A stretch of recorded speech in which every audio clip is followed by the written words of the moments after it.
late GM, everybody. Usually we're a bit earlier on our streams, but obviously, as you can see today, the lovely Elisa joins us live all the way from around halfway the world. I mean, Craig, we've had a very busy week. We've had so many people on. It's been a banging week, so it's another great opportunity again to dive into someone else who's making inroads around the world in cryptocurrency. So, Elisa, GM to you. How are you going today? GM, I'm doing great despite the market. Yeah, really happy to be on here with you guys. I hope you're doing amazing. And yeah, it's my favorite day of the week. So I love that. Starting so true though. Friday, I think, look, you can't argue. Friday is a great day of the week. Craig, how are you going, mate? How's your Friday been? I know you were live on stream with Bruh earlier today. He's a funny man, that man. Yeah. Drinking beers, mate. So you've already had a bit of a sesh this morning, mate. Yeah, I'm back on the waters now. Was trying to be responsible for this afternoon's stream. So yeah, I had a stream with Bra. He was going to buy Pudgy on stream, little Pudgy, but people kept sniping the ones he was after. So we'll have to go back in and grab one for him another day. So yeah, did that, and then was chatting to the Pudgy Oceania guys, and then yeah, stream with you guys now. So happy to be here. Elisa, where are you from? Because it's daytime there now. So I'm in Dubai at the moment. Oh, yeah. Cool. Yeah, nice one. That's a great collection you've got there of Pudgies and Pikachu and everything. That's good, man. Makes mine look like trash. Yeah, I was going to say. No, it doesn't. You put the womanly touch on it. It's nice to see. Yeah, I like the colors. That's good. My wife would dig that. And a great microphone as well, hey, Greeny? Yeah, I'm jealous of that. I'm jealous of that microphone. Yeah, it's a great setup. Thank you. Appreciate it. Well, let's dive straight in. So for people that maybe don't know who you are, Elisa, let's talk. So what's your crypto story? What do you do currently? Talk to us. How long have you been in the game? How long have you been creating content? Because I know that's certainly an area I want to touch on today, which I know a lot of people probably in the crowd would really value, is kind of how to grow a crypto brand, because it is very challenging. It takes a lot of patience from our experiences, but I'd love to hear it from your perspective. But let's start off with how long have you been in crypto? What did you first buy? All those sorts of things. Yeah, for sure. Sorry for my camera glitching, by the way. So I first joined crypto when I was 21. So in 2021, it was my last year of uni, and I basically couldn't, like, I was worried that I would never find like an industry that I would kind of not get bored of. I was very into social media, like from very young. Funnily enough, it was never video. It was always written. So like Facebook pages, Twitter as well. Mm-hmm. When I was like 13, I had like multiple pages on Facebook. So I've always been really into content, like without realizing it, I guess. And also always been very interested in business, but I'm not really a maths person, so finance like wasn't really interesting. My brother was actually into crypto like pretty early on, and he was talking about it, but like I was just seeing it as like a finance thing, so it didn't interest me. And then I saw NFTs, and that's basically when I entered crypto, because it was just like an easier way in, I guess. Yeah. So yeah, been in the space ever since, like never got bored of it. It's the most entertaining space ever. It forces you to grow, forces you to learn every single day. And that's exactly what I love. So yeah. Yeah, I love that. I mean, yeah, you're right. Like there's opportunities that you don't even know are happening every single day. Like that's how crazy cryptocurrency is.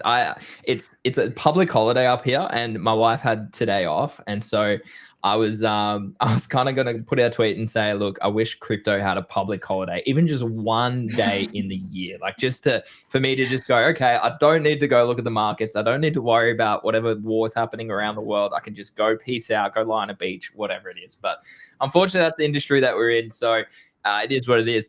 With your NFTs, what was your first NFT that you bought? Oh yeah, I didn't even answer your question. The first crypto I bought was ADA. Oh, dude! Oh my god! I posted that yesterday. I honestly don't know how that happens. Like, I don't get it. I think it's YouTube. Like, there's something there where like Charles Hoskins manages to get to normies before anybody else. Yeah, literally. Like, I don't know how, but yeah, I think it was ADA and then ETH. And my first NFT was actually Crypto Coven. I don't know if you guys know it. I think so. It's like this collection with witches. I remember it a little bit. Yeah. Okay. Yeah, It didn't go crazy, but it was like a cool mint style and everything. Yeah, I was actually really into art NFTs, but I never did any like NFT whitelist grinding. For some reason, I don't think I knew that was going on, or I just considered it like not worth my time, and I was like looking for a job. I was treating it like Web2. Let's say that. Like I was looking for a full-time job outside of like leaving uni. I needed something stable. And I don't think I ever considered, oh yeah, let me check out this like whitelist grinding thing. I don't think I took that seriously, which I probably should have, because people were making like 10 ETH per mint. It was nuts apparently. Which at the time would have been like 30-40 grand when ETH was like $3,000-$4,000, right? Yeah. I didn't really know that was happening, or I just assumed I didn't have access to it.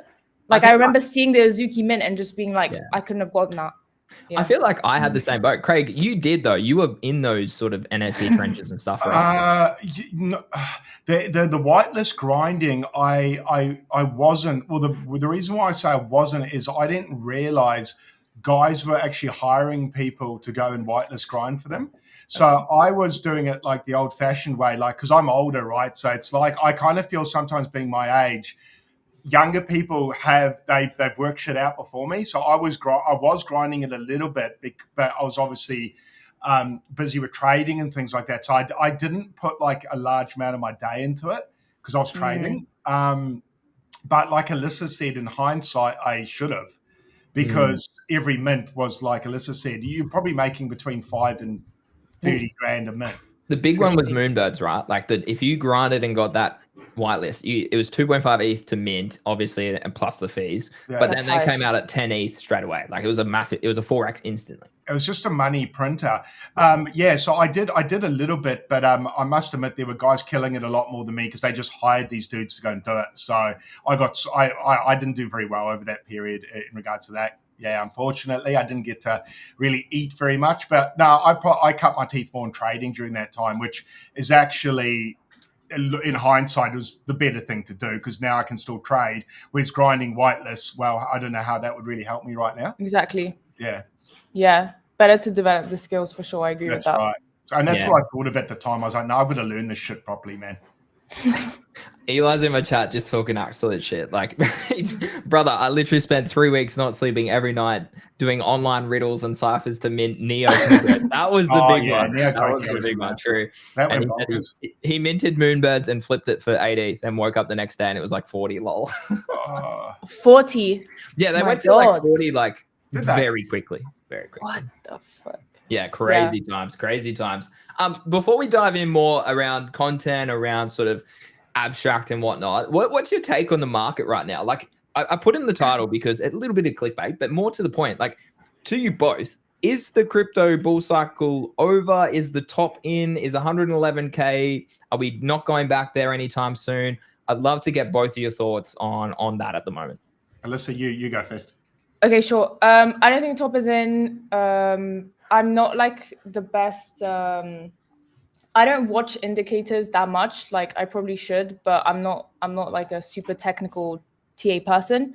However, someone I trust does look at indicators, and it doesn't look like the top is in at all. I think it's just going to be like a choppy summer, but yeah, I guess like things like, geopolitical unrest is a bit of a black swan. So don't think any of us really know what to do in that circumstance. But I did read something clever, which I don't know if you saw, but oil is like going up a lot. Yeah. And apparently that's like, wait, let me just pull up the tweet. Up 7% or something. Yeah. Yeah. So basically he's saying income sharks. Don't know if you guys know him. Sounds familiar. He's pretty goated. I like him. He basically said, if this leads to larger conflict, then oil prices go higher. Higher oil prices means higher inflation, which means you should be looking for a head on inflation, and back to stocks and crypto you go. So obviously that's someone's subjective opinion, but yeah. I mean, I'm still bullish. Yeah. I'm still bullish. Yeah, cool. No, well, that answers the question. Craig, your thoughts? Yeah, I think in 5 years' time or 3 years' time, if you were to look back at this period in time, you may not even see a blip. And I don't even, if I said to you, put a pin on a board on the chart where the wall was, I don't reckon you could pick it. So once you sort of think of things like that, then it kind of calms me down. And I think, look, you've got to get off the hourly chart, the 15-minute chart. That's the key. Even possibly off the daily and go to the weekly and monthly, and all that stuff says higher. I think we go higher. I think we were always going to pull back from where we double tapped 110, 111. And I think the news is just giving us a reason for the pullback. Yes, I think it could exaggerate the pullback. Fear usually does.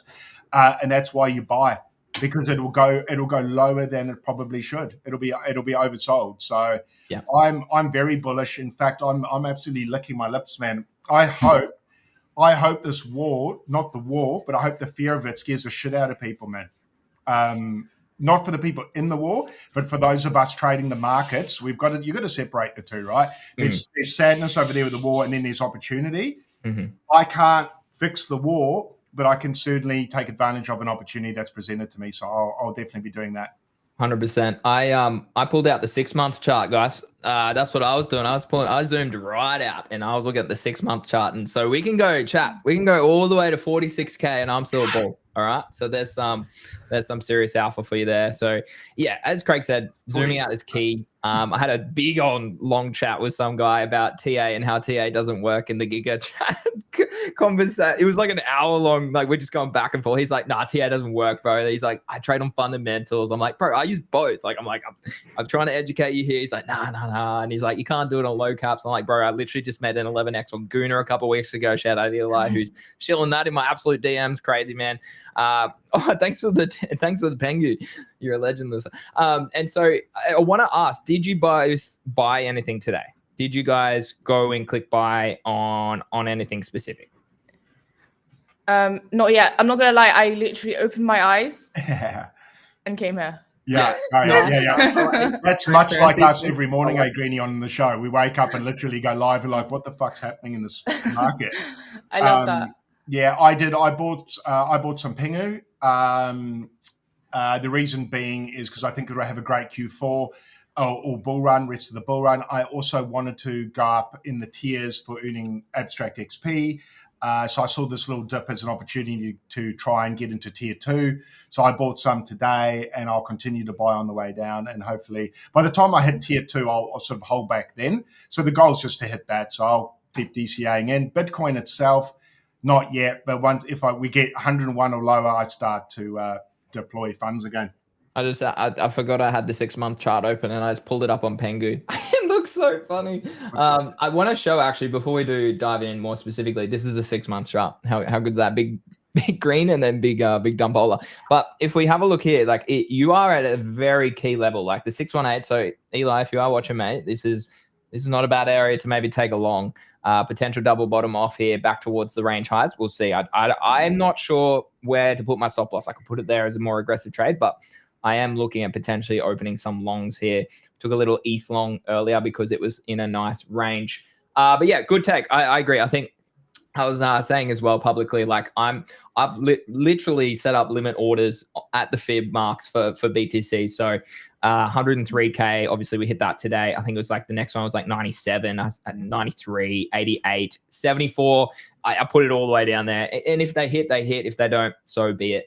All right, let's talk more specifics. So we obviously understand a little bit about your story. I want to talk about the content side of it first. So how long have you been creating? Was it content on Twitter before crypto and then it translated across, or has it always been crypto content? Yeah, so I've been creating content basically since I was like 13. I've always been into writing. I kind of wanted to start a YouTube, but my mum was like, I feel uncomfortable with your face being on the internet. And at that time, YouTube was kind of early. So I get her. She must have just been like, what is that? So yeah, I basically started off like running 2 Facebook pages, got like a decent amount of followers on there. Like followers are basically like people who like the page. Don't know if you guys remember that. Yeah. And then Twitter was the only platform where I didn't have to, I think there wasn't age verification, or like age verification was very chill. And my mom was basically telling me you can only have social media that like lets you on basically at your age. So yeah, I made an X. I still remember how it looked. Like, it was so basic, the UI. I was following like Justine and the 10 other people on the platform. Like, there was practically no one there. And yeah, basically just I would say X was like the social media that I was like spending the most time on, like through like since that time. So like over like a decade, which is kind of crazy to think. And yeah, at some point when I was like 17, I started this Twitter page, the one I actually have now, which is crazy. I started it, and it was basically in the female sphere. So everything to do with like astrology, like kind of like mood pictures. So any kind of view.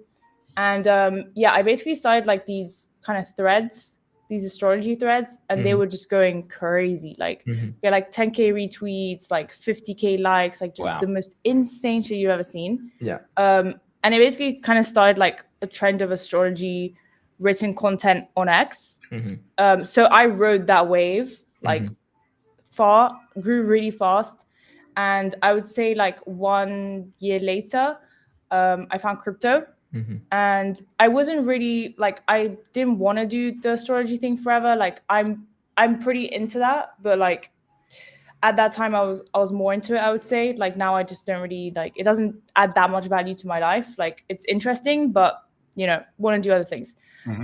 So I basically transitioned my account into like a crypto account, which, looking back, I should have just made a new one, because complete different audience. And a lot of people from back then still follow me, but like, it's, yeah, whatever. And yeah, basically transitioned to crypto, but I would say like I was still in learning mode. So I didn't create content full time until end of 2023, which is a good like 2-3 years later. And I was basically doing like full-time marketing jobs up until then. I ran a newsletter, so it's still out there in the cloud. Ran a newsletter to do with everything to do with like crypto gaming. So I was basically researching the entire space and like compiling it. Got like a few subscribers from like A16Z, Bitcraft, like some like investment firms. So that was cool. But again, wasn't really fulfilling. I was doing it behind like a brand account, not my personal brand. As soon as I switched and I started to like use my personal brand, I actually started growing, which was crazy. And as soon as I quit my job in late 2023, like everything started happening. Like in the next 2 months, I think I 10x my income. Like, it was insane. So yeah, it was very much butterfly effect. And I was one of the first people to do video content. I don't do video content that much anymore because I honestly believe in a bull market, people just need high frequency posts. Like, they need a lot of posts. They need to be reading a lot of stuff. And people don't actually watch video that much. But that's why I love streams, because on streams, you can have those kind of interactions, I feel. So yeah, time flies. Yeah, it does. Hey, I was just looking at your account, 2010 on Twitter. I thought I was early. Early, 2012. Okay, I was, like, oh, shit. I was 10. I was literally 10. That's wild. That's wild. Craig, handing over to you, mate. Yeah, so you're on Twitter. You're pretty young. You're doing astrology stuff, and you obviously have a bit of a knack for social media, I'm guessing, because well, whatever happened, you were getting success. And you were like, holy shit, I might as well keep doing this. What was the moment like? Because I remember when I quit my job full-time, and Greeny would as well. What was the moment for you? Was there a moment for you where you left your full-time job where that was the nail in the coffin that made you leave? Or was it just a slow progression to leaving? Was there a major catalyst, or was it just a slow burn where you went, I'm done? Yeah, so it was actually burnout. Yeah, I'm just a very hard worker, and I feel like in corporate environments, people just take advantage of that. It's like you always need to be holding back or like not giving 110%. So yeah, in that job, I was burnout, and like it was toxic environment, and I just realized like, wow, like I need to leave basically, because they were also asking me to like invest less time into my content. Like, it was really just like, yeah. It was a lesson for me, I think. However many times I tried to like be full-time at a company, it would never work out, and it would really frustrate me. I was like, I'm really trying, like I don't get why it's not working out.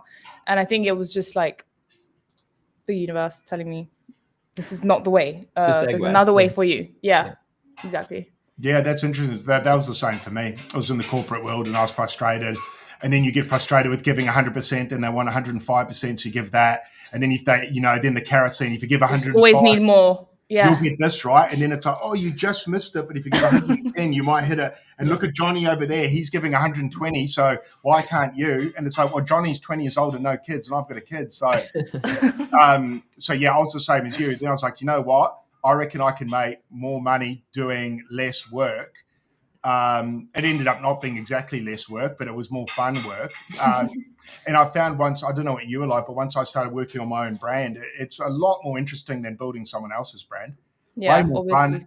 And probably the biggest danger is burnout for a different reason, and that's probably because you're so.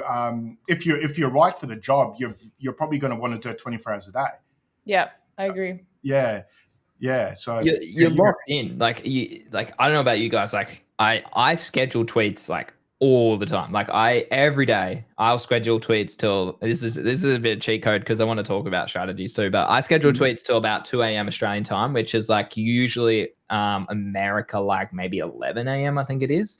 And I found that I get really good success, but I need to sleep. So I'll just schedule tweets at those times, and I'll wake up and I'll run back, be like, oh yeah, that one did well. Okay, that topic did well. That one didn't do well. Okay, always good to know. So on that topic, what are some growth strategies that maybe we can all talk about, maybe potentially work for growing a crypto brand? Because it is very challenging. It is honestly a grind, and takes a lot of time. Like, I mean, we have Pio on the show, same again, they did a lot of media for a long, long time. Now they're partnering with some of the biggest sort of chains out there, AVAX, Sui, and whatnot. You've got Eli, who's finally found a bit of a niche with Abstract, and he's starting to blow up a really good account there. But we were kind of talking about yesterday about making sure that he does diversify in case Abstract, not again, I'm very bullish on Abstract, but in case that does eventually, or in 2 years' time, it does slow down, or what happens to Eli then? So what are some strategies that you think have worked for you and possibly will continue to work moving forward? Yeah, to be honest, like the basics, I would just say consistency, and being like putting yourself out there. I would say that my journey, honestly, the beginning part of it was 100% like dedicated to learning and also meeting people, and it was never ever transactional for me. Like, I think that's really important to say. I was just meeting people out of genuine interest, out of genuinely wanting to learn about crypto gaming at the time, which was like my main focus. And I met a ton of people like that, and I think when you set out with those intentions, like monetizing, not even in my brain, when you set out with those kind of intentions, people recognize it, and basically when the time comes, they'll like give you certain opportunities, or like they'll think of you, right? And I would say that compounds a lot, like but you need all those small things for a very long time. I don't know if it's still the same today, to be honest with you. I kind of feel like we're in a different environment. But yeah, when we were like, in the bear market, that's how it was for me. It was quite quiet. So all I had to do was just be very consistent, keep connecting with everybody.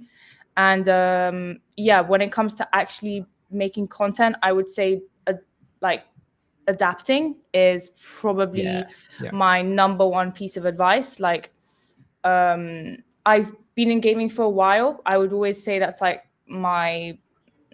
it's what I take advisory jobs on, for example. It's like go to market on gaming and marketing and for gaming. But at the same time, it's been like over a year that I've been like trading all these narratives, right? I was in Blast. I was like specifically like Pac Moon, which is kind of early info fi. Not info fi. So you can say that. Blast, Virtuals was super early. Like, just all of these things that interest you, like you just got to be early, and you got to post a lot about it.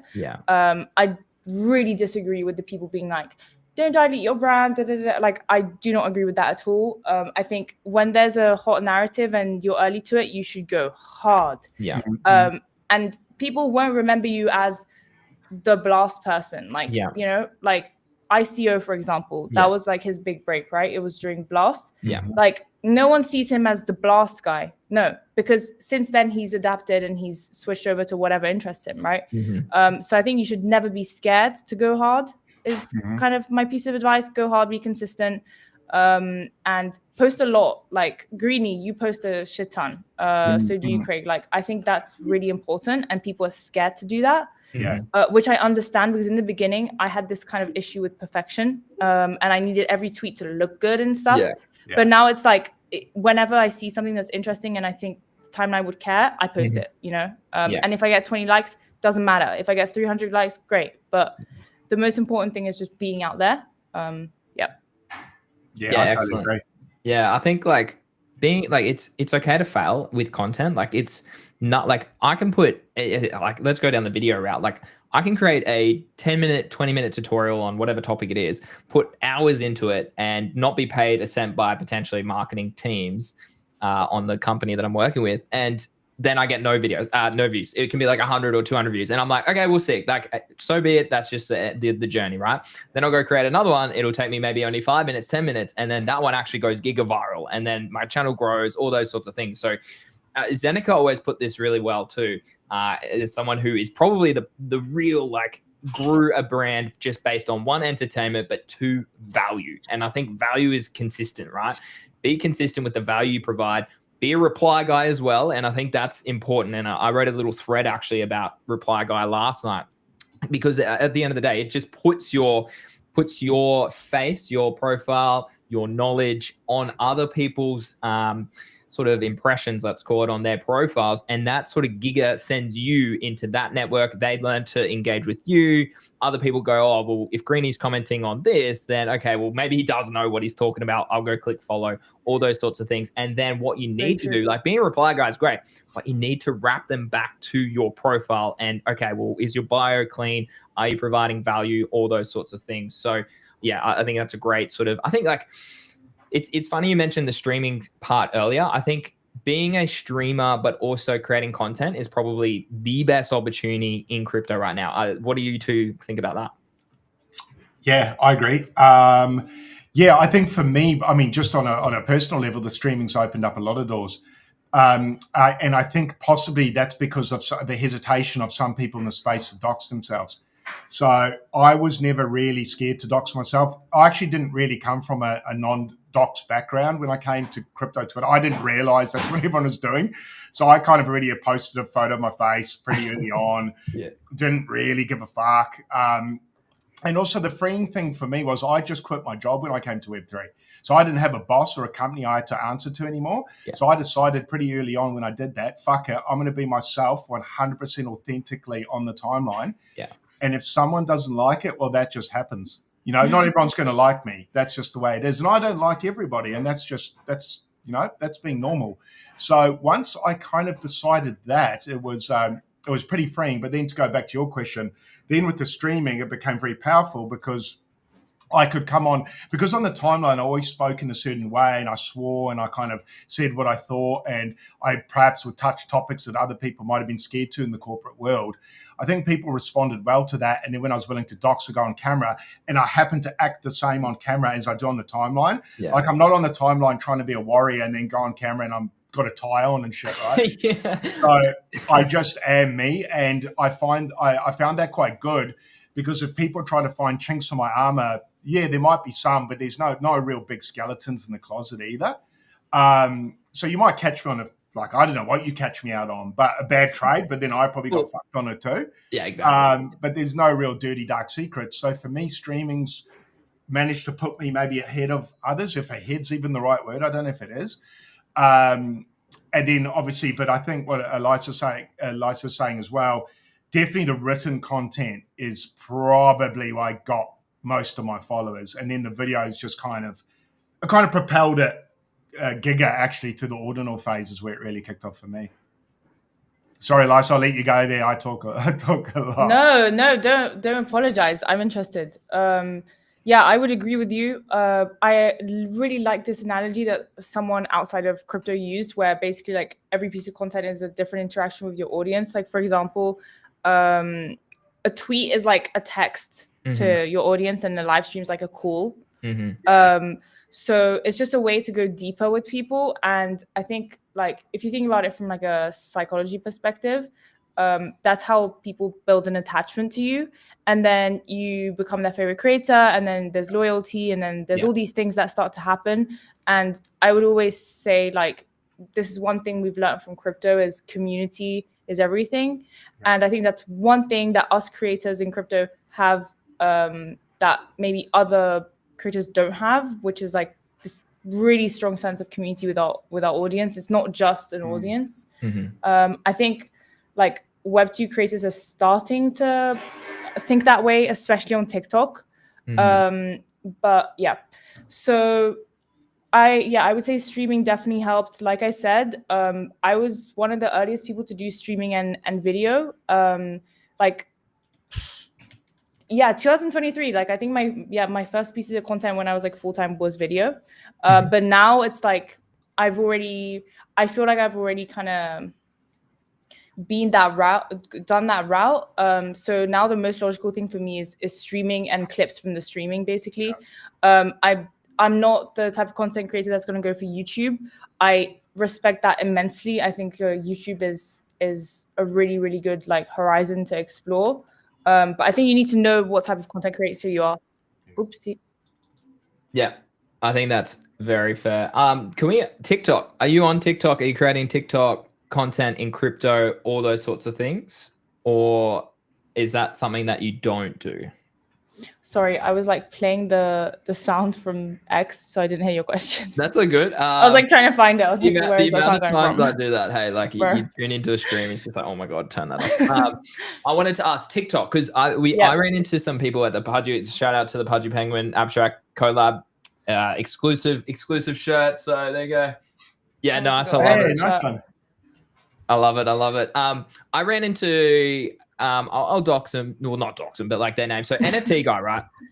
What's his address, Greeny? Hey? I just get an address. Yeah. This is their phone number, their name. This is their But anyways, NFT guy, right? Like, he was one of the biggest calls of last cycle. And I was like, oh yeah, like everyone knows who he kind of was, right? Like it was NFT guy and NFT God. And obviously NFT God then translated into change his name. Correct. Yeah. Which you spoke about earlier, transitioning from a different audience to it. And he struggled for a long time and finally starting to catch on. Yeah. But I ran into NFT guy, and he was so young compared to what I was. He's like, yeah, I've always created content. I just really find a niche for it. I understand how to use the marketing. I understand how to do this. And I was like, oh, wow, fascinating conversation.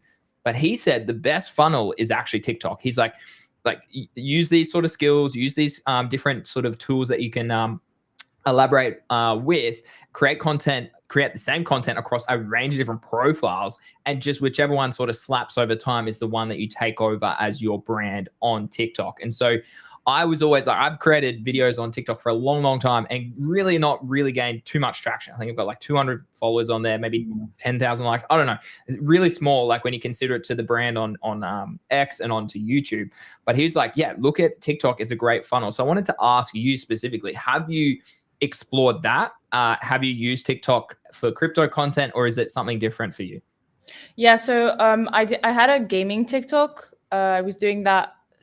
So basically, I was streaming like on Twitch. I started streaming 2023, like earlier on in the year before I went full time and all that. And I did. I basically clipped my streams and put them on TikTok. Did decent, but I just didn't feel like I was doing the right thing. Didn't feel aligned. Yeah. And then recently, I started a new TikTok. But I was actually my goal with that was not crypto. It was like building a personal brand completely outside of it. I think like just female sphere again. Yeah. And I was really consistent with it, like started to get somewhere, started to gain some momentum. And then the market just started like heating up a lot. So it's tough. It's like TikTok is like, I feel like you need to be on the app a lot. Yeah. Like you need to be really in the culture to be able to know what people want to see and to be able to go viral. Honestly, this sounds like excuses. Maybe it is. Like I should probably work harder. I don't know. But it just feels like right now crypto, like the opportunity is just so much bigger. And I would hate myself if I missed it just because I'm trying to like go viral on, somewhere. Yeah. I think you could monetize. Like at the end of the day, I do feel you need to think about like ROI as well, especially if the ROI is high somewhere. Like if you're at that point in your creator career, I would say. You need to think about, okay, if I'm going to invest, because I was investing my entire day into TikTok. I wasn't really doing crypto anymore for like a couple weeks. It's like, okay, what's the end goal with that? Yeah. Okay, 1 million followers. That would be fucking awesome. I can monetize it up, but it's not going to take like, 2 weeks because I need to get to learn the algo. Like I'm not that familiar with it. I've seen a few people like do quite well with crypto content, but it's confusing to me because there's on the flip side, there's a bunch of people that get flagged, like that get shadow banned. So I'm not quite sure what the deal is there, and I would wait until it's like a bit clearer, I would say. But also, sorry, one last thing about this, like I'm not convinced like TikTok is I guess it depends like your goal, because people want like really short value. So what are you going to tell them? Like, I made 100K and this is how, like, that's the kind of content you're going for. And I just don't know if that's what I want to do, Totally understand that as well. It's tough. That'd be the sort of slop I don't really want to create as a creator. That would make me feel dirty. And I'm not even saying it is dirty doing it. It's not even saying that. It's just not my style. I would just feel like I might as well be working a job with someone doing something I don't want to do. Which is, as creators, kind of the fun part, or the part I enjoy is doing the stuff I want to do. Sometimes you've got to do stuff that, the algo will like, but you still get to do it in your flavor, I guess. Whereas I made it, I just did 100X. How did I do it? Boom, boom, and just cracked out videos for 20 seconds. I don't know. I'm the same as you. I don't know if I could do it. That sounds like a lot of fucking work that I wouldn't enjoy. So what platform do you think is, or let's go 1 to 3, what platforms do you think are the best for Twitter? Sorry, for Twitter. Goodness. You just said it. Dude, you just said the number one, Greeny. Twitter's my middle name, chat. I know. It's not even Twitter, but we still say it, right? Hold on. My wife, I'll check how much time a day, and this is only on my phone too, so I'll check it. But I'm so bad. What platform do you think is the best for crypto, more broadly speaking? X. Okay, so I actually why? This is why I wanted to ask you guys, like,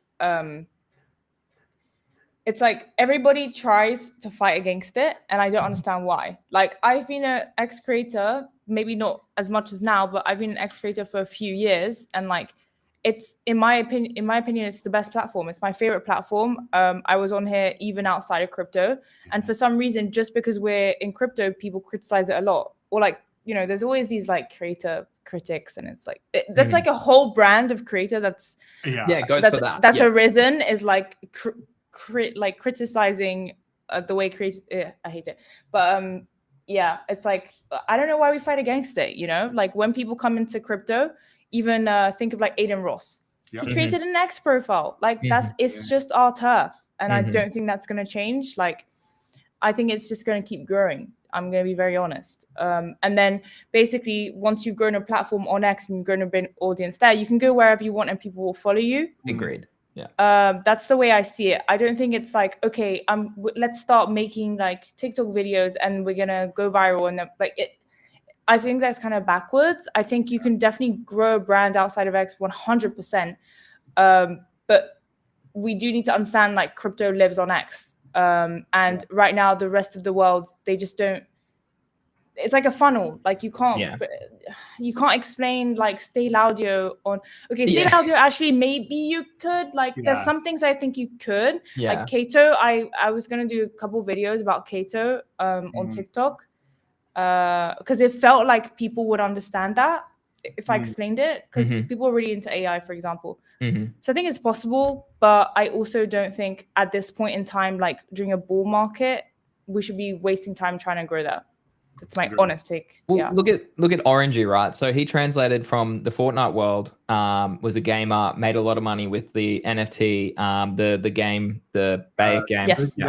Doogie Dash, that's it. And then he created a Memecoin brand on Twitter, translated to YouTube, and went giga-viral. Now has like 150K followers or subscribers on YouTube, just by simple strategies, as you just said, translating people from there over to there once you have a big enough brand on your main platform. So I want to ask too, for you both, like, obviously I know both of us, or Craig and I have spoken about it, and I know you've been posting about it as well. The ad revenue going up as an incentive for you to create a brand on X. Do you think that is a massive, like, you can't do that with Instagram? You kind of have to have, like, say 10K followers, and then you're kind of doing sponsorship deals, and they're not even paying you directly in a way.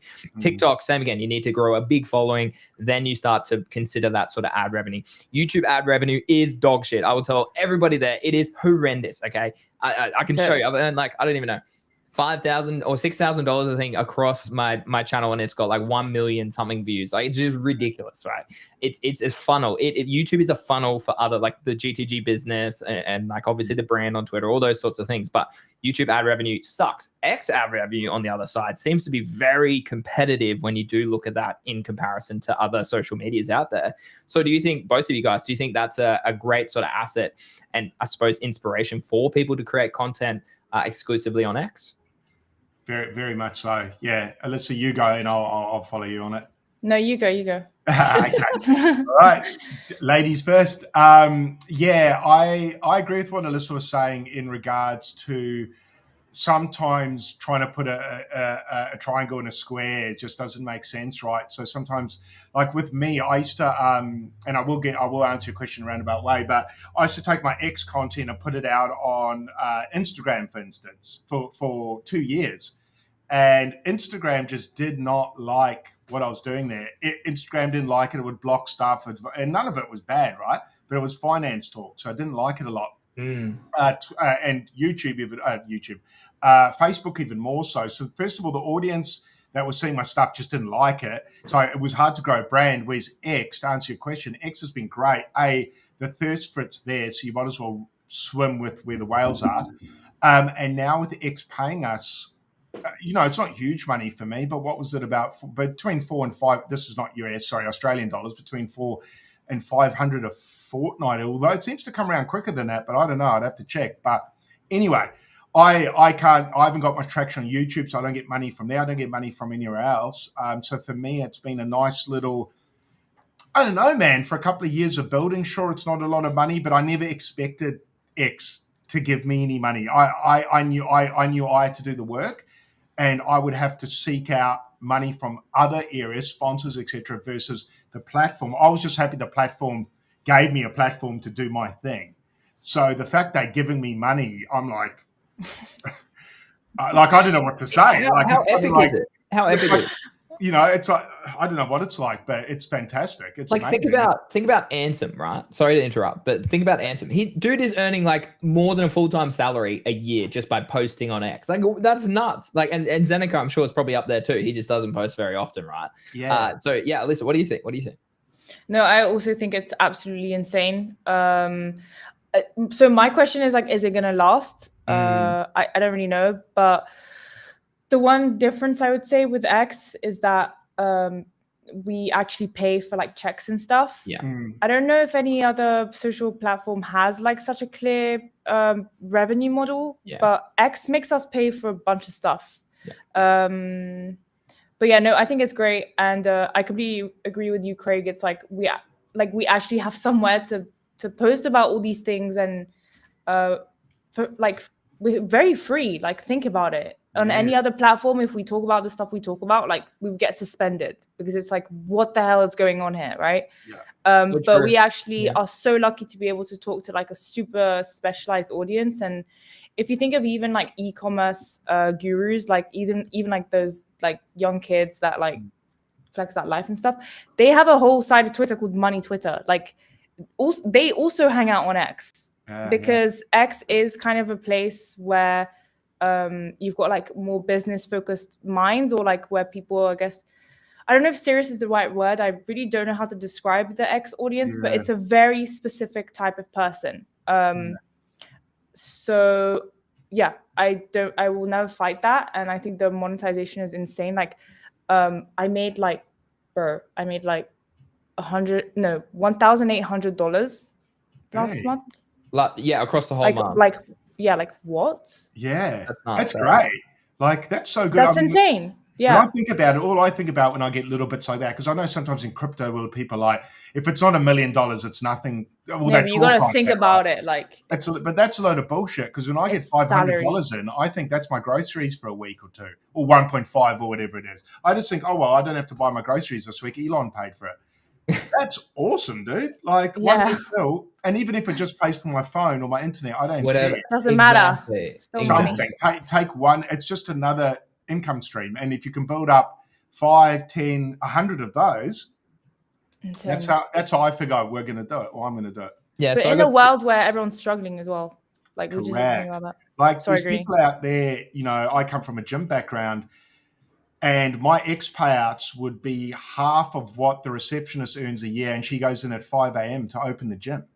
I'm in my pajamas, like I'm in tracksuit, I'm in comfy clothes right now. That's awesome. I'm not getting up at 5 a.m. to open a gym for someone else's dream, getting him a Lamborghini. I think we're in a blessed time to be alive. My granddad, he's upstairs, he's no longer with us. But if I explained to him how I made money, he'd have another heart attack. I literally, dude, it's so funny you say that. I try and talk to my dad's mates, and they're what, like 60, and they're like, what do you do? Like, sorry, what? Like, yeah, I know. It sounds like it's actually, sometimes it gets quite awkward when you try and tell people what you do, because I think sometimes they think you're lying and you do something else. Yeah.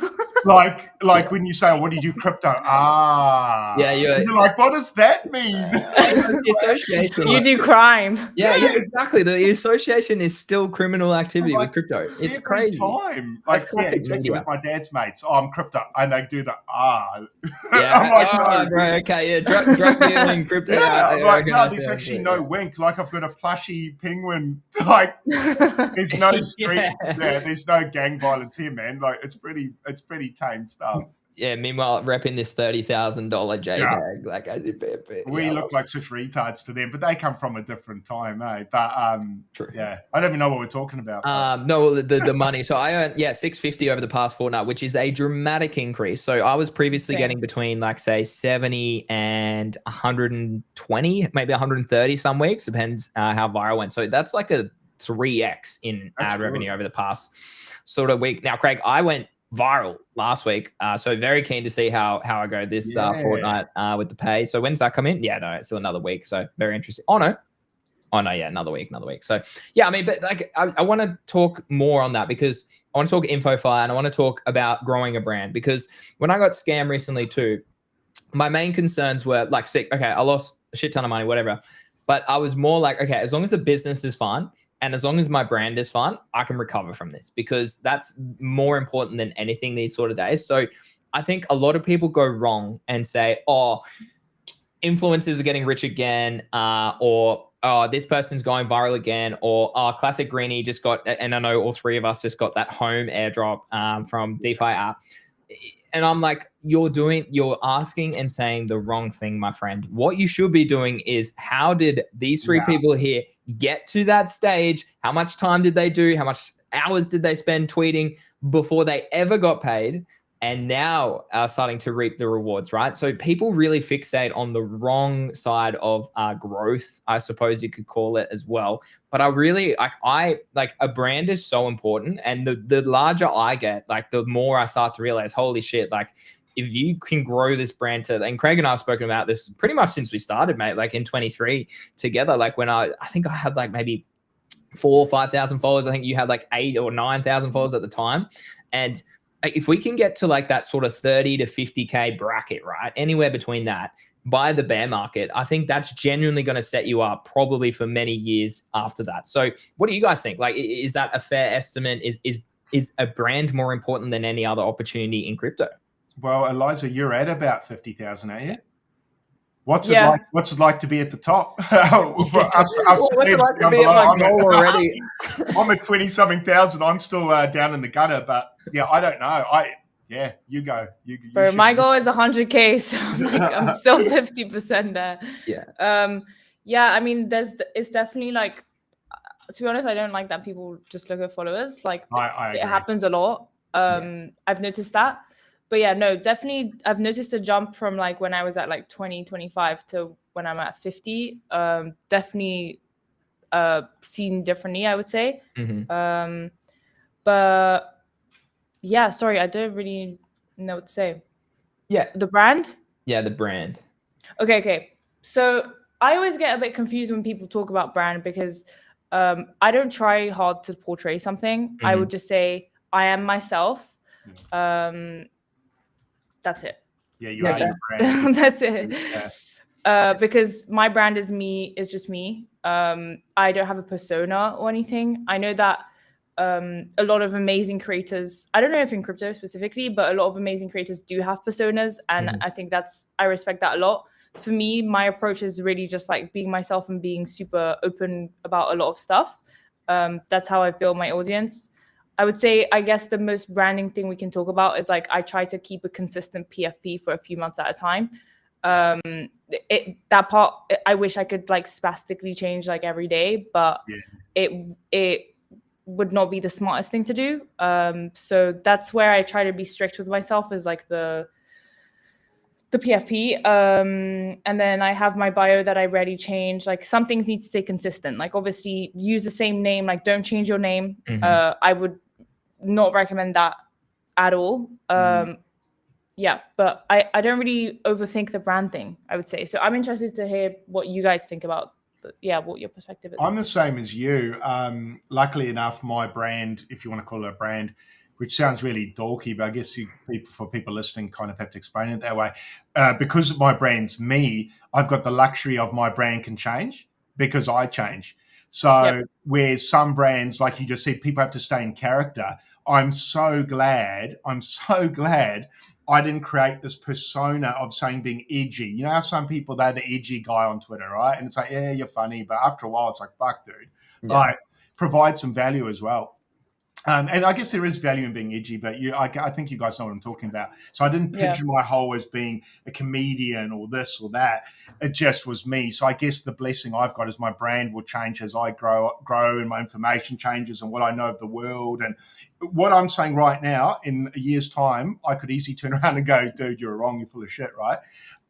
So that's where I'm kind of glad I was just always me, and I didn't trying to put on a suit and be the stock market guy and be like, I know finance so well, because I don't. I just learned to like everybody else. But that was just blind luck for me. I don't even know how I accidentally ended up here. But sometimes I think the world, it was like what you said earlier, Elisa, sometimes the universe, if you just work really effing hard, and if you're in the right place at the right time and you put in the work, the universe goes, you can now have this. It's the older I get, the more I kind of get more like, I don't know if superstitious is the word, but I kind of feel like you're given certain times in life where it's a test. And if you pass the test, you get to go to the next level. But if you fail, it's not necessarily a bad thing. You're just not ready to take that leap. And I think in time, the universe will give you that test again. And that's the way I look at it. So I kind of look at failure now, I just wasn't ready.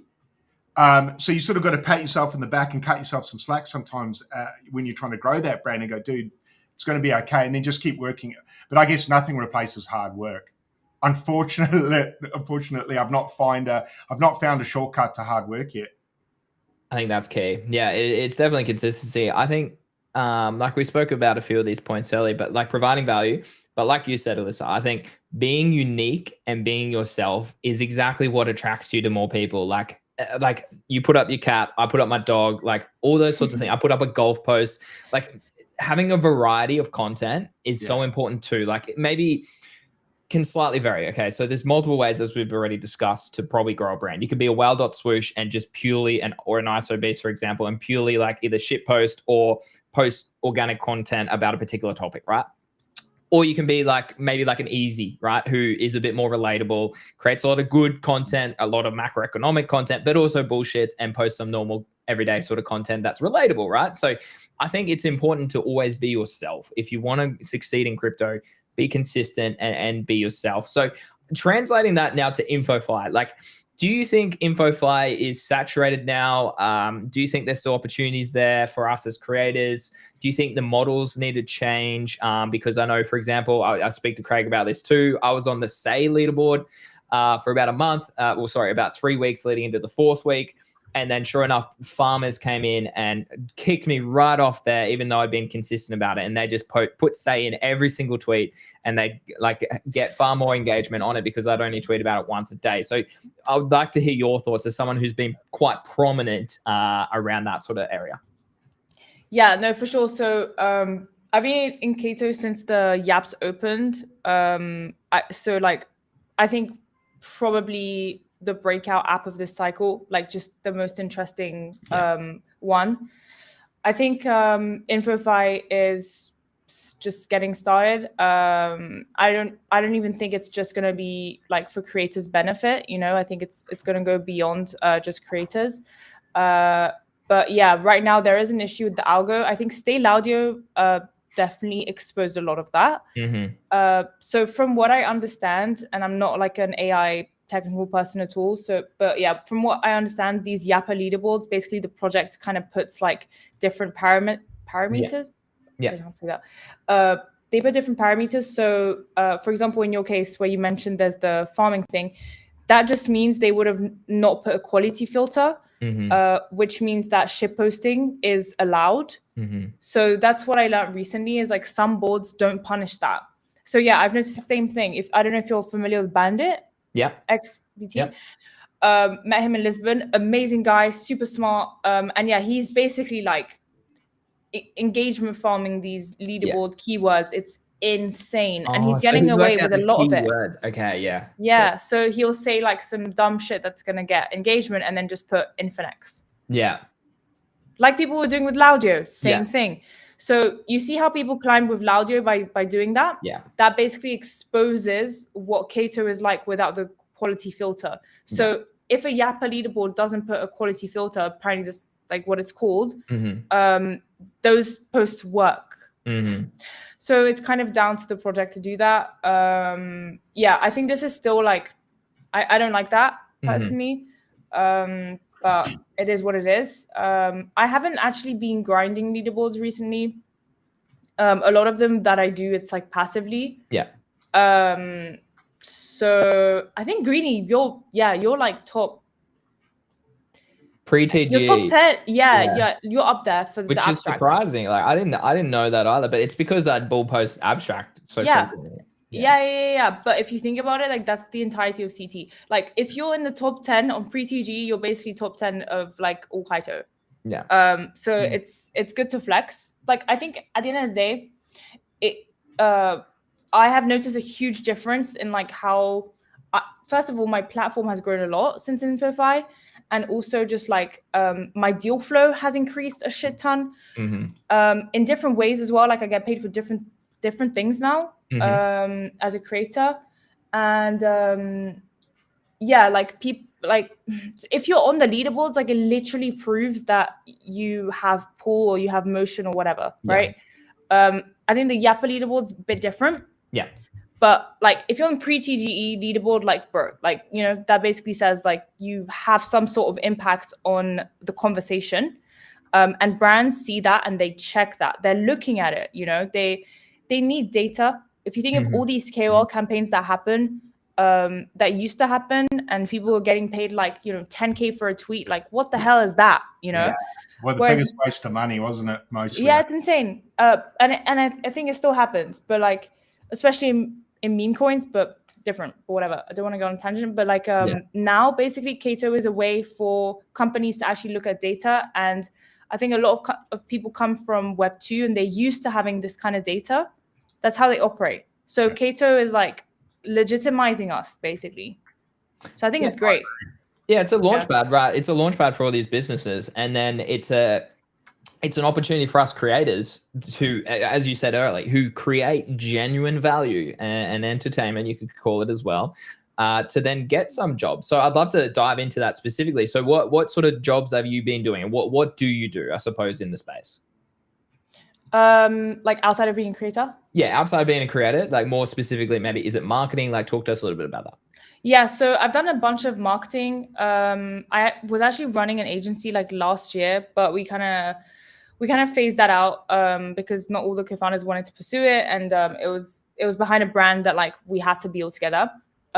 but yeah, I had a lot of fun doing that. I think we did that for like 6 months. And we helped a bunch of gaming projects. We actually did really well. But yeah, I don't think it was meant to be. I wasn't meant to be leading an agency. I think I'm meant to still have this creator as my main focus, the creator career, let's say. But yeah, I'm actually doing a lot of biz dev like behind the scenes. And I've been doing that for years, like for free, not really monetizing that, just connecting people, getting people like leads and things like this. But I'm actually exploring an opportunity right now, which I think is really, really good in biz dev. So it'd be like part-time, I guess. But since it's like kind of natural to me, I don't think it's going to take away much from like my creative stuff. Yeah. And then I do a bunch of like advisory gigs too, which contrary to popular belief doesn't really pay that much because I don't like selling. I always feel so bad. I know this is stupid, but when I work with a team, like you're very close to the team when you're an advisor, and I just feel like horrible selling their tokens basically, even if they're selling OTC, like I don't know, I don't really monetize being an advisor, but it's okay because it's not like too much time. But yeah, okay, very interesting. I love it. Well, Craig, do you have a few more questions? I've got a couple more, and then I don't want to take too much time, but probably one of the ones that interests me just from hearing what Elisa's got to say, you're very big into gaming. Is there anything in crypto gaming at the moment that's sort of piqued your interest or got you quite excited? Because I don't come from a gaming background, but I love gaming. I was a big gaming geek when I was younger. So for me, like the two going together, if it ever happens, it excites me just on a personal level more than anything. But I feel I don't really have my feelers that great in gaming. I feel like crypto gaming, it almost feels like a dirty word. I mean, I guess that's the 21 in me talking right now with Axie Infinity and Mana and Sandbox and every other rug I've participated in. But is there anything crypto gaming that looks really like super promising and I don't even know what I mean by promising. Like, I don't even know a great game that would satisfy normies and maybe crypto people. Yeah. So I think there's like a huge spectrum when it comes to crypto gaming. So like Off the Grid, for example, I would say is more on like the AAA with NFTs slapped on top of it kind of thing. And then you've got the other side, which is like complete degen games on chain, like Ponzi's, all this kind of stuff. Yeah. So there's a lot of things that people wouldn't consider crypto gaming, which is crypto gaming, like On Chain Heroes, crypto game, Fancy Top, crypto game, like these are all games. I think the spectrum is very, very broad. We've seen a lot of bullshit. Insanely, crazy. A lot of game studios have started shutting down. I don't know if you guys saw that. Like there was like one a day for the past like 2 weeks. Insane. So I think the crypto gaming industry is very, very, very young. I'm seeing a lot of like innovation on the mobile app side, specifically PWAs. I don't know if you guys know what that is. It's basically like Fancy Top has a PWA. So it's like an app that you add to your home screen and you're basically able to have Privy Wallet and all this kind of stuff. I think Abstract might do something similar. But now really good catalyst has happened, which may take like a year or so to kick in. But Epic Games won the lawsuit against Apple, which basically means you saw that, right? This is huge for consumer apps in crypto in general. I don't know what happened. What happened? So I don't want to get this wrong. So definitely check it out because it is very interesting. No. So Fortnite was on the Apple App Store and then they removed it because I don't know, they were getting too much sales and Apple wasn't getting the market share, whatever it was. And then so they kicked Fortnite off and then they went through all these legal processes and they finally brought it back. And then Fortnite is now live again on the App Store. Okay. Gotcha. But wait. Because what this means is basically now games or apps or whatever, they can basically lead users outside of the app to pay for stuff. Yeah. Or like you can. So this was a big issue for like, crypto NFTs because it's like, man, I used to write about this and now I don't even know. Am I right? Apple used to take about 30%. So if you did an app purchase, they took 30%. So whenever they can't take it, they get mad and they basically like ban or like don't let you. Yeah. So definitely look into it, because I'm absolutely butchering it right now. But this is a huge catalyst for crypto consumer in general, because now we are actually able to do that. And the easiest way to do these things is going to be via crypto. So I think this might take a couple years to kick in, but huge for mobile applications with crypto. So I think gaming in general, like you see like this, like the gaming industry right now is at a plateau. It might even be what's the opposite of growth? What? Decline? Yeah. Yeah. It might be declining a bit. Yeah. So there's a lot of catalysts that need to happen, like growth levers that need to happen for gaming to be growing again. And when gaming grows again, I think crypto gaming, will grow and do better. But right now, you look at the gaming industry, it's not doing well. It's struggling. It needs innovation. I do think crypto gaming is one of those avenues, 100%. But we're just not there yet with the business models. Like it still just needs a lot of experimenting, basically, is my take. And who was it that just bought Stripe? So Privy, was it Stripe? Yeah, Stripe and Privy. So that's going to be pretty big with that in mind as well. Yeah. For consumers purchasing and signing and things like that. That's Yeah. How big is that's so big? I think consumer crypto is, it's looking good right now. Yeah, cool. All right, last topic I want to talk about before a couple of hit fire questions at the end. Abstract, obviously. It's the main one that we've kind of connected on and how we all kind of like met each other, I suppose. Why Abstract for you? And I want to talk a little bit about XP and Memecoins as well, but let's start with why Abstract.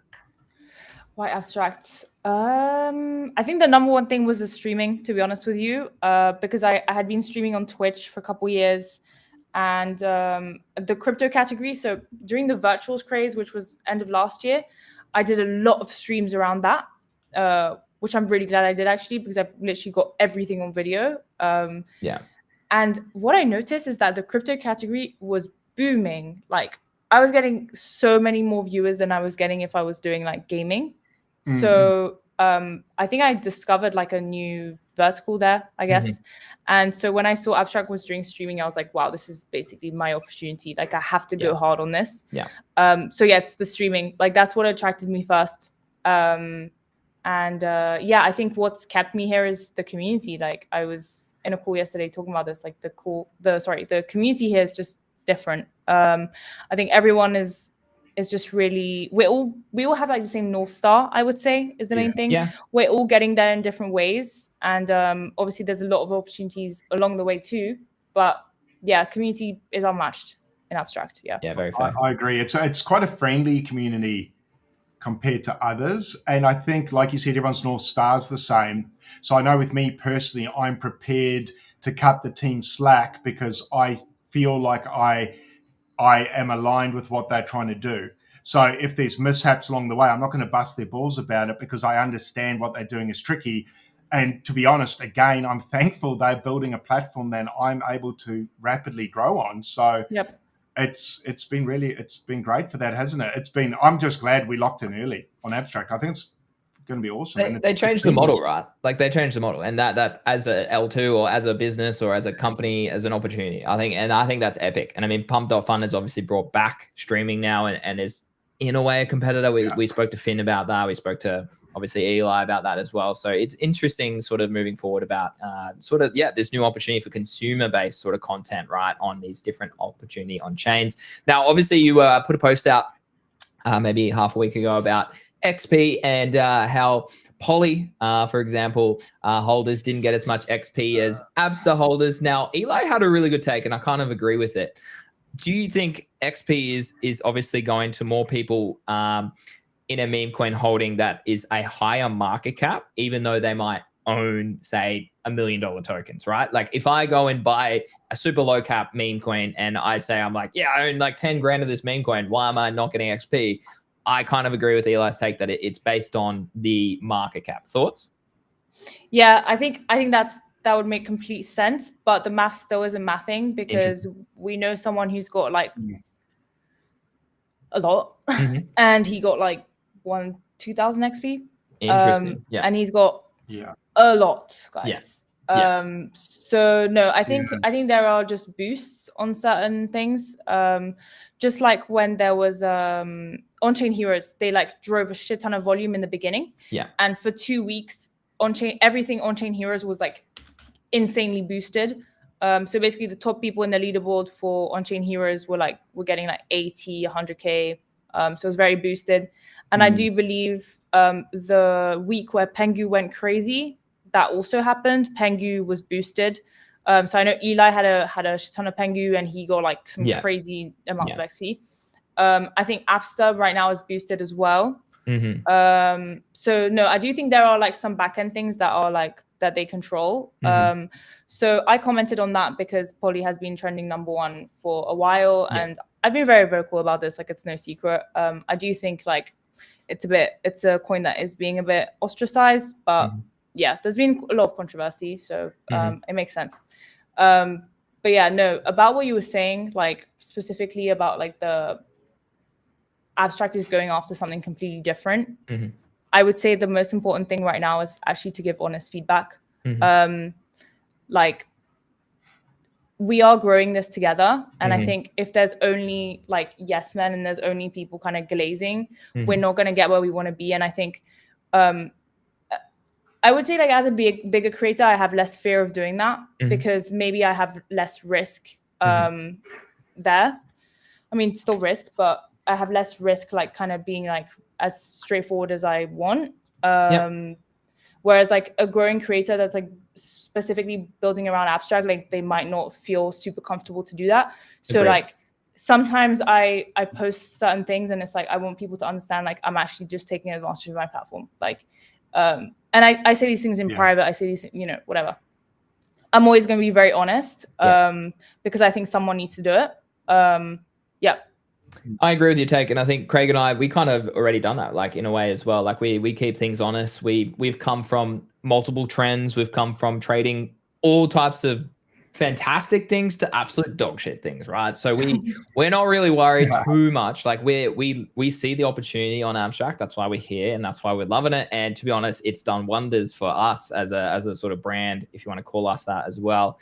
But I do agree. I think feedback it's important for everything. Like, I literally, in GTG, like our training group, I literally said last week, guys, abuse me with feedback. Tell me what needs to change, what's good, okay, what do you like, what don't you like? And I understand, like, I was previously a teacher, so I understand that there's millions of people out there with all millions of different desires and what they like, what they don't like. So I have to sort of juggle that and be like, well, if Craig says this, Elisa says this, and person A over here says this, well, I'll try and compromise and meet them in the middle. So I think you're right. And I think providing feedback is a big one for a new chain. And I mean, they're building in public. We spoke about that with Finn.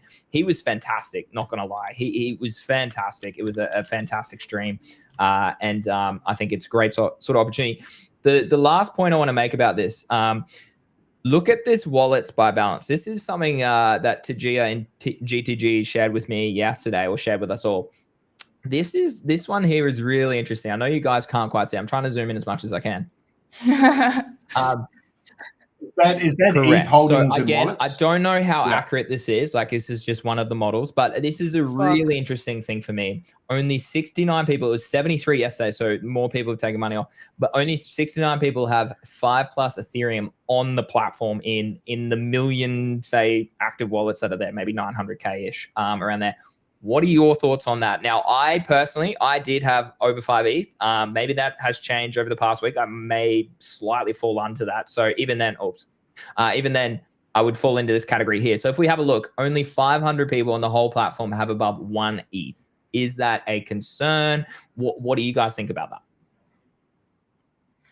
Is that actual ETH on the platform, or value? I would assume it's value coins on the platform. Oh. I could be wrong. I don't know, chat. If someone else knows a little bit more about Layer Hub. Can it really only be 69 people? I don't know. 5 ETH I don't know. No, I think this is Surely ETH because you think this is ETH? Okay. Yeah. Because I know at least 10+ people that have a lot more than 5 ETH. Yeah. See, I reckon I would as well. My question to you guys, and it goes back with the whole, I'm not getting enough XP because I am only in the top 1%. I only get 50K. Is it because our algo is only pushing the absolute top 1%, 0.1% of people on abstract? I don't know, thoughts? Wait, what do you mean? So in other words, my algo, I always only ever see OG or Reborn or whoever it is get 100k XP each week. Oh, I see what you're saying. Yeah. Whereas I don't see the common Joe over there who gets 200 XP every week. Right. The reason I made my post is because Rubik's, you guys must be very familiar with Rubik's. He basically posted saying something to do with XP and basically saying like every Appster whale is getting 100k plus. Every Appster whale. There's a bunch of Appster whales. So that means like there's like, you know, about 10 people getting 100k XP. And then I look at another whale group and I'm not seeing that at all. I'm seeing less than 10k XP. So that's where I was comparing. But again, like the XP game is a game. I see it that way. And I think that clearly right now, and I did tweet this like a few months ago, like a month ago. I think the best way to rank up right now is like having the roles. It's pretty big. And also just being high up in the app leaderboards, which means being a spender in the apps most often. I don't think holding stuff is the way. Unless you're boosted. So right now Appster's boosted. I don't know if it's going to continue to be, but it has been. So holding Appster is very positive. But if you're trying to optimize for XP, clearly holding like assets is not really the way. But that could change. So it's like, we don't know, right? I do think like I do think if you have a certain amount deployed, not sitting ETH, you should be getting a good amount.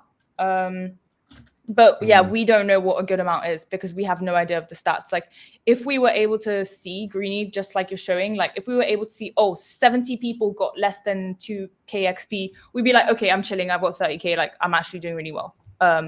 But we just don't know. So it really interesting. Yeah, I agree with all your takes. I agree. I think it's go on the leaderboards literally is the best way to go about it. Makes a lot of sense. And I agree with that. Be transactional. And even if it's microtransactions, Gigaverse is super my low cap, whereas on-chain here is maybe a little bit more. I've lost my thought. I think I've lost my thought. Anyways, XP. It was XP. So last week, up to last week, I think top 1% was above 5k XP, whereas now it boosted to 20k last week was top 1%, which is really interesting, I thought as well. Well, basically, it's kind of like yaps. It's like that. It's deflationary, right? So there's going to be less and less. But that's why it's so crazy seeing like a bunch of people get 100k. I know. Like I just don't get it because that's like so much of the XP. Yeah, no. It's crazy, those numbers. I'm the same. When I see 100, I'm like, holy shit, because what did I get this week? 56, which was massive for me. It almost doubled the week before. And then I think of somebody got 100 and something come. Like, Jesus, Eli, what are you doing on there? Like, because I'm pretty active, man. Jesus. To be honest, like I can't complain too much because I haven't been that active. Like I've just been a holder. So I'm not like, these people having like daily routines and stuff like that. I respect that a lot. Like Eli is cooked every week. I think he's got like 100k. Nah, not quite. He's got 100k twice. I think he sits around that 60 to 90. 60 is high. Good numbers. Like last week I had 26. And I have like nearly all the roles apart from Big Pengu. I'm going to comment on this because I know OG obviously is the main topic of conversation here. He owns, I'm sure, 6 figures more in abstract across Memecoins NFTs. He also owns 3 big pudgies, right? So I know it only allows a 50% boost, but guys, if you have money in the abstract Pengu ecosystem, you will get more XP. It's pretty simple. Like it is that simple. So, I mean, I've earned, I consistently earn about 50k, but I have taken about, I don't even know. I've taken about $12,000 off the platform the last few days. So I'll be very interested to see if I get a bit of a knock next week, actually. So, chat. Do you have a goal, Elisa, for XP? Do you have a goal for XP? Is that something you have in mind, or are you just one of those? Are you thinking, just wherever I end up will be good enough because I'm creating, so you're just happy to be on the platform creating? So in the beginning, when I was streaming like every day, I was like, okay, I want to get like 100, I want to get like 150K, but I was just not hitting it. So I kind of gave up on that. I think my highest was like 70 or something. Yeah, that's good. I mean, Smashes money. yeah. I think more time. Are you platinum? No, Are you so that's my platinum at the goal. I want to moment? get to platinum. Where are you now? Okay, same as all three of I'm us are like shooting for midway it. gold. So same as me. Yeah. Yeah. Good. Yeah, I'm only a third. I'm behind you guys slightly. I'm working my ass off to catch Mate, Greeny. you probably will. will. I took money off You the will. platform, so you probably will. Yeah. You will. Yeah, but I find the only thing with doing the daily task is I'm the kind of guy that does everything daily. Jesus, it gets yeah, I don't have time to do that. overwhelming, Like that's especially with the amount of games they got coming on there now. It's just like I've figured out now I've got to really start to specialize rather than spread too try thin. to get like top 10 in one of the apps, I think. Yeah, but yeah, I this is think so, the thing you got to keep in mind is some things are boosted. Like some apps sometimes get boosted and it's like you just don't know what. But I think I saw stats about this actually. Sorry, don't want to take too long. No, who posted I'm about keen this? on stats. It was like stats of number of wallets in certain. Have you seen that? Okay, so there's like 16 wallets in platinum. It's nuts. yeah. No, I did see that. Yeah. Sorry, I have. Yeah, No. showed us I that. brought it up There to was a Finn because I saw it and I was like, "Hey, is this legit?" And he's like, "Yeah, that sounds about legit." So yeah, it was 15 like to 16, so low. yeah. And it was low, only which like 2,000 made to me 3,000 happy, in gold. Like, hey. Yeah, but that's kind of a lot. Like I was like, "Fuck!" Like, yeah, I know. Get away, you dirty dogs in gold. Hey, I'm like, get away from me. Yeah, it's That's like, damn, I wish it was like a few hundred. No, it's a few thousand. Same. That's exactly when I got to gold. I had to look around. I was like, it felt like everyone else had it, and I was like, I've got to differentiate myself because obviously those top tiers are going to get the lion's share, which is how it works. But I mean, even though I just said that, for those of you who chasing gold, I think gold will still be a good. I think gold will still print. 27 apparently is the updated number currently for people in platinum. Insane. Really? Okay, I'm sorry, Abstract. Doubled. You need to boost like holdings, like please. Like, there's no way I've got 50K in a meme coin and like I'm not getting more than like. Come on, I need to get platinum. That's come on, guys. Yeah, I agree. If you got 50K in there, you should get it. It's okay. I tweeted it and honestly, I love Saigar. Like he's very receptive. And he was saying they've been talking about this. Mm-hmm. So this is another thing that I just want to say, like quickly wrapping up about Abstract, I guess, is like team listens and also like from what I've heard, like input from community members is actually impacting the way they see stuff and the way they approach stuff. So yeah, just like re-emphasizing, like always be honest and try to provide like constructive feedback. I think criticizing for the sake of criticizing, not it. Like always be respectful and always like have that goal of trying to better the ecosystem. But just know that like your voice is heard and like you can have an impact, I guess. Yeah. Mm-hmm. No, I totally agree. And rather than just making comments like this, if sucks. Explain what sucks and perhaps what would make it less or too much complaining. Especially, to be honest, especially with XP, I think I'll check myself because it's like at the end of the day, it's an airdrop. Like we can't complain too much. Yeah. Yeah. I did the same for myself. I try not to get sooky about it, so I just have a laugh. But I don't want to be one of those kids, because you kind of feel like you've been given a little, a candy bar, and you don't want to be like, why didn't I get a bigger one? It's like I don't want to be that dude either. You got to strike a balance. I think we're all going to do okay. That's what I reckon. And I think when we look back, we'll probably be thankful for the opportunity we were given. I hope it's a lot more than the airdrop, I think. But I agree with it. It's sorry, a lot what more was than that, the Elisa? Yeah. Oh, it's so much more. We spoke about heaps of those points already in the episode. So yeah, definitely. Yeah. Like I hope the airdrop is amazing, but I also hope the platform and everything they're building continues to be amazing, because then I can continue to do my thing where I'm doing it. So I kind of hope that the platform, even post everything, just keeps on trucking and shipping. That I'd much prefer that. A good airdrop will be great, but if the platform can just keep on kicking on, that would be, I think, long term better for everyone. Which I think is a good way to think. I think that's probably healthy. Rather than me with other things I've been in, like friend tech, my goal was just to mass extract. I just wanted to get in, get out, sell the token, get the F out of there, because that's what Race and everyone is doing, right? Whereas I feel with this, the teams moves differently. They're very open. They're engaging. They come on stream and they're willing to shoot the shit and answer some tough questions. I'm like, yeah, right. That's pretty cool. And we're growing as creators. Cool. So shout out Finn. So Finn, you can buff that. Mate, you need Giga Chat. You do need Giga Chat. Not gonna lie. I don't know why you don't have it yet. Just quietly. So. I think it's like that Luca thing now. I think they're not going to keep tagging them. No, You'll get your way eventually. Maybe we'll see. I'm joking. I think the more I like break myself down about it, eventually they're going to have to cave and be like, this poor dude, he's going to fucking wreck himself if we don't help him out. All right, last 2 points. Last 2 questions. The last question I always ask people that we get on the show is, do you have questions for us as a sort of ending point? But before that, 3 tokens that you want to hold for the rest of this cycle. What would you pick? What do you mean the rest of this cycle? That kind of instant. Okay, let's go. Let me change it. The cycle of life. It's like, when are we selling? Kind of. Yeah, no. Let me rephrase the question. Okay, what token are you happy to hold for the next 6 months? What token are you happy to hold for the next year? And what token are you happy to hold for 5 years plus? I don't know if this cycle is going to last for another 6 months. Juicy. Okay, well, Bitcoin I don't sell. Yep. Straight up. Yep. I just buy. Yep. ETH, I'm still holding, and I will hold until the time comes, I guess. I'll probably be selling like a little bit when it starts pumping again. Yep. What's another one?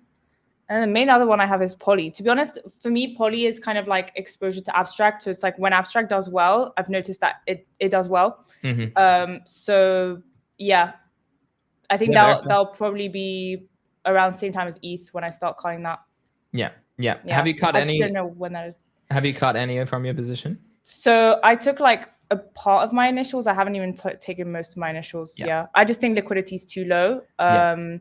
And I would rather it go to 0 than sell on people straight up. Yeah, fair. No, very honest worker. I like that. I'll only sell if like there's a lot of volume and it actually goes like much higher than this, like higher than 10M. Yeah, I like that. I mean, this is one chart I have been watching. So the consolidation here, I mean, if it gets down to the 786 fib at 2 mil, I'll probably buy. But maybe it doesn't get there. Maybe it does. We'll see. Fuck. 2M is low. Yeah. I mean, I'll definitely buy 2M. Yeah, it's at 5 mil now. I mean, it dipped overnight to 3.2. So, I mean, yeah. Yeah, someone sold 16K. This is the problem, though, with Abstract tokens right now. Like, I've been talking to a lot of traders, and they're like, they look at it and they're like, but you can't sell even 2K here. Like, it's not possible. And I'm like, we're just holding, basically. Yeah, this spread and the slippage is nuts. It is nuts due to the low liquidity. I think that's a big problem. And it'll be really interesting now with this new orderly platform and the leverage, whether the liquidity it boosts the ecosystem or not. Because I agree, because it makes it hard, right? Because like you buy $1,000 and then the spread's down at like 900, like sometimes 850, for example. So I'm losing $150 just in the spread. And I'm like, what? Like that is ridiculous. Like, yeah, you got to forget a 15% move to the and I'm kind of like, and that's why the buy and hold approach kind of works. So I have, I've been moving money for other reasons. I've got to pay tax and bills and whatnot. So I have been, a lot of people probably like, oh, Greeny's selling everything. He's sitting literally in USDC. And it's so true. I've got to pay bills. So that's my play. Last question is, what question do you possibly have for us? We always like to sort of end this because we always grill people. And I know everyone who sort of jumps on shows are always getting grilled. So I always like to throw it back on the person that we're interviewing. Do you have a question for us to end? Yeah, so I'm interested in like what other ecos you're looking at right now. I know Greeny. So I actually have been following Greeny for a while. I'm trying to remember like from what it was. But I just really liked your charts. Like that's how I remember Greeny, is like it's the charts. And I don't know if you had the Pengu forever, but yeah, there was something about you that was different where like you had the charts, but you weren't like a typical chart account. So yeah, definitely keep doing that. Thank you. But yeah, really interested in like what ecos you guys are looking at. Good question. Yeah. Good question. Craig, do you want to lead, or do you want me to go? You go. Yeah, So look, that's a good question. Right, I bought some. So GGG and we bought some virtuals actually. Well, not virtuals, but like a token on virtuals. That sort of Coinbase have been discussing and DeFi over there. So that's one I have it sort of introduced the group to and myself. Not probably going to spend too much time over there because I'm too busy. We spend a lot of time futures trading, so that's probably the main one. But ecosystems, I think InfoFi still you have to I think more than that actually is growing a brand. Like I've really shifted it, and like I still trade every day, but it's like I'm really trying to focus on the brand side of things at the moment too, and that in a way is a part of crypto, I suppose. Yep. Video content for me across, I think Hyperliquid is probably the one that I need to go to. That's probably number one for me is go over there, create some video tutorials for people. Because if I don't know how to do it, then there's a shit ton of people that don't know how to do it. So I think that's probably a big gap for me right now at the moment. Craig? Yeah, I would say Hyperliquid as well. I think that's a good shout. That's an area that I haven't explored that obviously some people have pointed out. It looks like there's potential there. And like you just said, Greeny, I think if I haven't explored it, if you haven't explored it, then there must be a decent amount of people haven't. I think InfoFi is still really interesting, and I'm interested to see how that matures over time. I think the Cato model's shown there's massive potential. I think it's also shown that it can still be exploited and gamed, and it's not quite as organic as we'd like, but I also think it's much more organic than, like Elisa said before, just giving a cold 10 grand and they shill a different one every week, and then they sell their tokens because they've probably got to pay 10 grand in the token they're selling. So they're basically selling onto their community, which is not the way I've ever wanted to do it or done it, actually. I've tried to avoid that at all costs. And have done successfully. And that's, I think, kind of the reason you and I, Greeny, have done it right, because we haven't bastardized our listeners, luckily. So probably InfoFi. And to be honest, for me, this cycle, Bitcoin's just, it's hard. I just want to, it's weird. I want to say I want to explore Bitcoin, but I don't even know what I mean by that. But actually what I want to get into is futures a lot more. That's the next on my list, but I'm kind of waiting for the bear market to come because I've got to put my head back in the books. So I'm waiting. I'm waiting for the bull to quieten down, because at the moment I don't want to have my head in the books. I'm better off making money out in the open, and then when it quietens down, I'll go back to my books. So futures for me, InfoFi, Bitcoin. I hope builders build a lot more on Bitcoin itself. I don't even know what I mean by that, but I just trust Bitcoin. Other areas, I'm kind of interested to see how Ethereum plays the rest of it. Yeah, it's interesting. The memes are heating up. The memes are hitting up on ETH, just quietly. Yeah, and what I mean by that is Ethereum's like the next mature coin, right? So Bitcoin, I think, has clearly established itself as I understand why we need it, or why I need it. Ethereum, I haven't had that moment with. Or I haven't had that moment with another coin where I felt like it's a hold I have to have. So I'm kind of keen to see how the biggest player, being Ethereum, the second biggest, navigates this stage of what I'd call kind of maturity or global adoption. So, but that's probably a bit boring for people to think about. But that's kind of where my head's at, more to see where I pivot next. But video content as well, very much for my brand. But nothing that would probably really excite people or where people could make money. I think brand growth for me, understanding Bitcoin even better than I do, and seeing the growth of altcoins and whether they make it or not, or whether they just capitulate into ultimately being meme coins or not. I think that's sort of what I'm investigating, or kind of keen to. What about you, Elisa? What do you think's next, or what do you think's a good opportunity? I really like ETH, honestly. Like, I think I think it's because of bag bias. To be completely honest with you guys, like I've been 50-60% stable since January, and like I'm very comfortable like that. I'm exposed to the market in the ways that I like to be exposed, and I don't feel the need to be all the way in. But ETH is actually one of my main holds. I do still believe in it for DeFi. I don't know if you guys have seen that chart recently of like DeFi going up. It still dominates DeFi by heaps, right? Yeah. 50% of stable coins are on ETH. like, I think if we're looking at like a world where institutions and all that, they're buying Bitcoin, like there's also something happening there with ETH. I don't think this is a given though. It could very easily, change. So we, like, as you said, Craig, need to keep an eye on it. But at the moment, it's looking like ETH is still the chosen one for that, because it's super decentralized. You can build on top of it, etc., etc. So yeah, I'm keeping an eye on that, because yeah, whatever. In terms of ecosystems, at the moment, really liking Telegram. Yeah. And Ton specifically as well. Yeah, I'm just I don't hold Ton, no. Yeah, okay. It was at 7 though, so technically right now would be a good buy. Like it's at 3.4. It was at 3 like 2 weeks ago, so it is going up. But I don't know if I don't know if the play is Ton or if it's just to like mint NFTs and flip them. But yeah. You had some success with that today, did I see on the timeline, with pudgy stickers or something? So I felt like such a retard seeing that post. I was like, what? I know. I need to do guides. I know. I was like, no, I wasn't expecting anyone to understand that post. Like it was kind of, I kind of did it on purpose. Got me curious. So people realize that like there's something going on that like they don't know about. Well, you did your job on me then. That's exactly how I got him. What the hell was that? Yeah. There you go, guys. I'm gonna do guides, but no, I think I'm just really into like I'm always really into like the consumer ecosystem. So Hyper EVM, I'm like aware that I need to keep an eye on it, but at the same time, it's a lot of like DeFi yield stuff, and I'm just not comfortable with that. Like I prefer the info, I prefer the consumer stuff that like I understand straight away, and I'm just more comfortable with.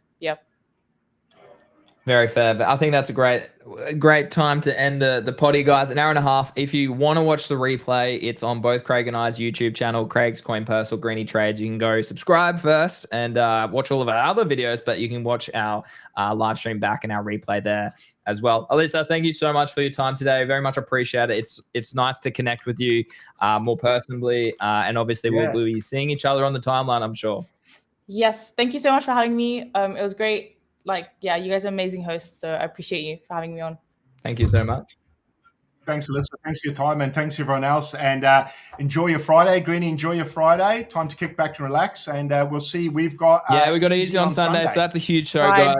Let's hope he follows through and he actually joins. So we'll wait and see if he commits to it. But hopefully he's keen, which is great. So guys, thanks chat for all the tips. Thanks for everyone for tuning in. Last little plug is GTG is having an end of year financial sale. It's tax season here. Come and join us. Over 40% off on many options to join us in a trading group where we have an abstract dedicated channel and many other great callers across the world trading crypto futures and so much more all the time. So very much appreciate you, chat. And guys, have a great weekend, and we'll see you on the timeline. Cheers. Thanks, see you guys. later.